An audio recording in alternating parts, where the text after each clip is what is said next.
We're calling all Catholics to help us complete a spiritual bouquet of 100,000 First Saturdays by the 100th anniversary of Our Lady of Fatima's request, December 10th, 2025. Please ask all of your friends, family, and parish to sign up. And don't forget to update your status every month at fatima.org/100 by 100. How good it is to be Catholic, and how civilizations are greatest when they're Catholic. There's much more we could say. Many people don't realize that hospitals, Catholic invention. You go back to the pagan world, there were no hospitals. They didn't take care of people who needed to be taken care of.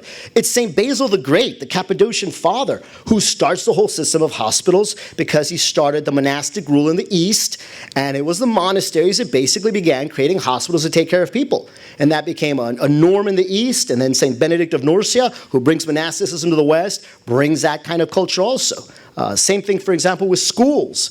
The schools were all started by Catholics. The university systems all started by Catholics. So a lot of these things I think we take for granted all came from the Catholic faith. Even the great explorers of old. When you think of Marco Polo, think of Columbus, Vasco da Gama, Ferdinand Magellan. I mean, all those great men that led the age of exploration, Catholics. And it's their faith that inspires them as well. We forget that. The Jesuits, great contributors to education in every field of science. And then there's so many individuals I could cite. I would encourage you, I don't know what field you're interested in, but if you just do a little history in the study of whatever field you might be interested in, you're probably going to find that there's a lot of Catholics that were pivotal. For example, my wife got into accounting, bookkeeping, like an accountant. And lo and behold, there's this thing called double bookkeeping, which keeps your books in order and avoids mistakes. And you find out that there was a Franciscan friar, Luca Bartolomé de Pacelli, living in the 1500s. He's the father of accounting and bookkeeping. And essentially for 500 years, the principle he laid down haven't changed. I mean, everyone who's every business needs a bookkeeper and needs to take care of its books. And the whole system they use to do this comes from the Catholic mind, comes from a Catholic friar. And it goes on and on like that. I mean, obviously, everyone knows Gutenberg, inventing of the printing press, but he, of course, invented it so that they could print the Catholic Bible, right? So they could spread the faith. I already mentioned Palestrina, who is just such a titan in the whole musical world. Then you have other men like Roger Bacon, English Franciscan friar, who is known as the father of the scientific method. Right? The whole scientific method comes from the mind, ultimately, of a Franciscan English friar.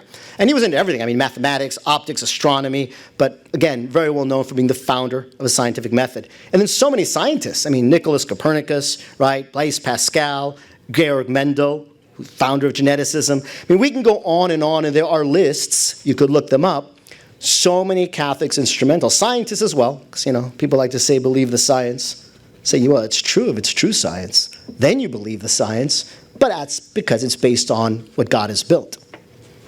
And so we should ask what motivated all of these people. We've been mentioning that they're Catholic and they create these great Catholic civilizations. I would argue that ultimately what motivates them, consciously or not, are what we call the transcendentals. And there's 4 of those. Dr. Childs actually mentioned them briefly as well. Beauty, truth, goodness, and unity.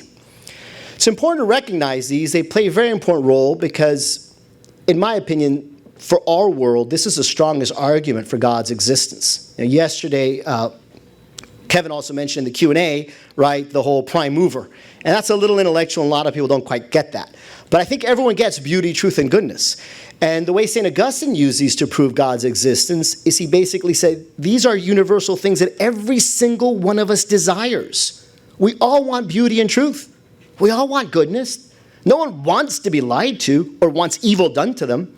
So why is there this universal? Can't really name these other things that are universal. And not only is it a universal, but we have an infinite capacity for them. There is not enough beauty that can satisfy us. We've seen a lot of beauty in this conference. Thanks to Dr. Childs, we've seen a lot of truth, but you're still not satisfied in the talks that we got. You're not satisfied. You will always want more. As long as you live on this earth, you are going to want more beauty, truth, and goodness because God's put them into us. And ultimately, he is these. He is absolute beauty, truth, goodness, and unity. unity, right? So perfect that it's one God, though three divine persons. St. Augustine says, well, if you found a fish one day that needed salt water to live, but you didn't know anything about salt water, even though you've never seen the salt water, you would know somewhere out there there's got to be salt water because you got a fish in your hand that needs salt water to live. Well, we're the human being that needs and desires beauty, truth, and goodness, and an infinite capacity of it to live. And it's universal. Every single one of us goes through this. That's because it's out there. God is out there. And God's made us with this capacity to long for him and to desire him. And the Catholic spirit recognizes this. And so in all of those great achievements of civilization that we were talking about in culture, that's what they're aiming at. Beauty, truth, goodness, and unity. Sometimes all of them. Because in God, there's no real distinction, right? His truth is in fact his goodness. His goodness is his beauty. They're all the same. We're fragmented, so we divide them into these different kinds of characteristics. But for God, it's all one. But you can even see that in us, right? I mean, if you have a true doctrine, there's a certain beauty and harmony to it, and it's good. Right? You see truth represented in architecture, and it's beautiful also, and it brings you pleasure, this goodness. So even we get a sense of that, right? The truth is ultimately what unites us. There really can be no real unity if you're based in lies and deceits and falsehoods and lack of reality. So even we get a glimpse that these four are supposed to be put together. So these four great transcendentals is what the Catholic recognizes because God's made us this way, and we're open to it, and we're constantly searching for them. The attainment of these, insofar as we can attain them, is what allows us to flourish as human beings and have joy and have happiness. Even getting back to the world peace that Our Lady of Fatima talks about, you're going to see a plethora of these transcendentals covering the face of the earth, just like the way the airs of Russia cover the face of the earth right now. You're going to see these instead.